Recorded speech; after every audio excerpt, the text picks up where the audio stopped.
যেখানে ভূতের ভয় সেখানে রাত হয় চ্যানেলে তোমাদের বা আপনাদের সবাইকে স্বাগত জানাই। আজকের নিবেদন নিশীথের সেই লোকটি। গল্পটি আশা করি আপনাদের ভালো লাগবে। গল্পটি শুনতে থাকুন আর আমাদের পাশে থাকার জন্য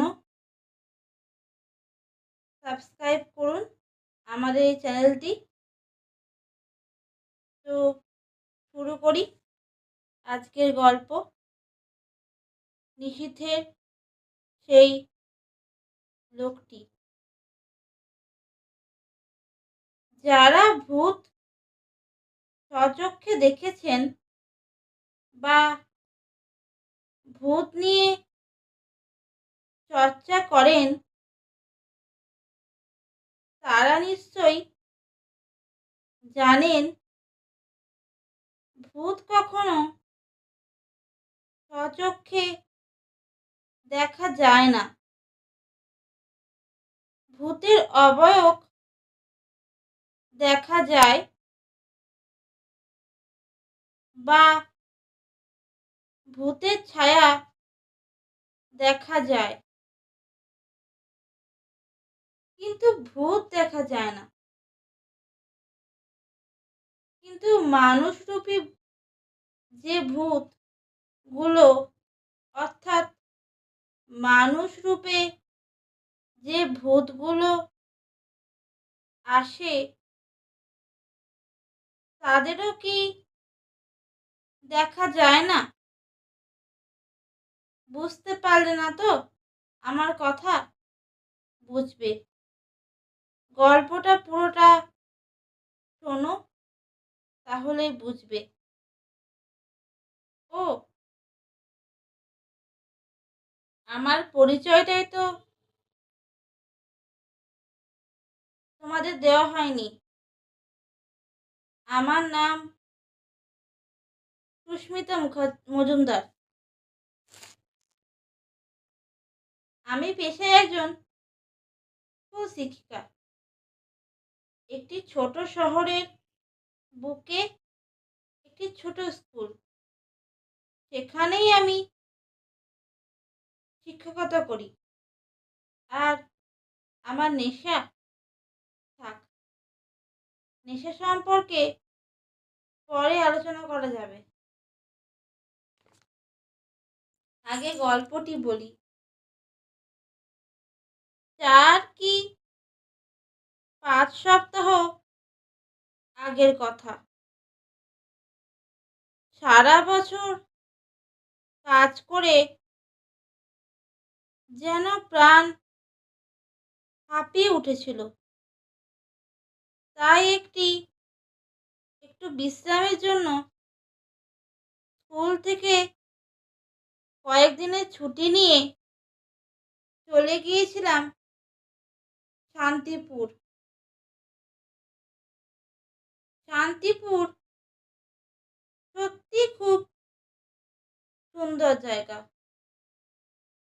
ভাবলাম কয়েকটা দিন একটু আরামে, একটু নিশ্চিন্তে থাকা যাবে। কিন্তু নিশ্চিন্তে থাকাটা আমার আর হলো না।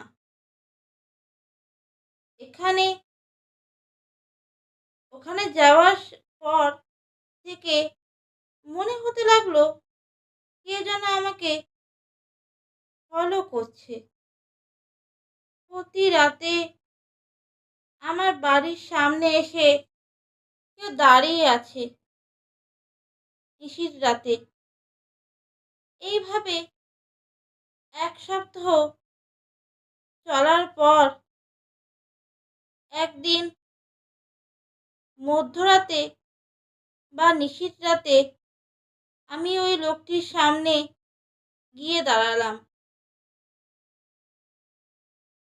একটি কালো রোগা মতো লোক। লোকটি এতটাই কালো যে মনে হচ্ছে রাতের অন্ধকারের সঙ্গে যেন সে মিশে আছে। আমি একবার লোকটিকে একটু বেশ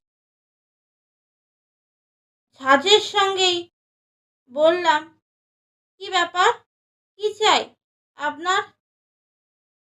আমার পিছু নিয়েছেন কেন? ডাকবো? আশেপাশের লোক ডাকবো? চলে যান এখান থেকে।" এতক্ষণ একটানে কথাগুলো বলে যাচ্ছিলাম আমি। লোকটি এতক্ষণ খুব মন দিয়ে শুনছিলেন। হঠাৎ অট্টহাস্যে ফেটে পড়লেন।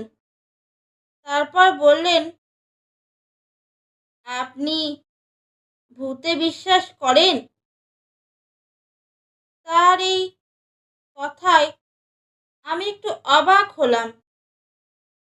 লোকটাও কি পাগল নাকি? কি সব উল্টোপাল্টা বকছে। লোকটি আবার বলল, "আপনি ভূতে বিশ্বাস করেন? লোকটা নিশ্চয়ই পাগল।" আমি বললাম, "কেন বলুন তো? আমি ভূতে বিশ্বাস করি আর না করি তাতে আপনার কি? কি উল্টোপাল্টা বকছেন?" এই কথাটা বলার সঙ্গে সঙ্গে আমার কি একটা হয়ে গেল। চারিদিকে শুধু ধোঁয়া ধোঁয়া দেখতে পেলাম। তারপর আমি অজ্ঞান হয়ে গেলাম। তারপর কি হয়েছিল আমার জানা নেই। ওই লোকটাই বা কে ছিল তাও জানি না আমি।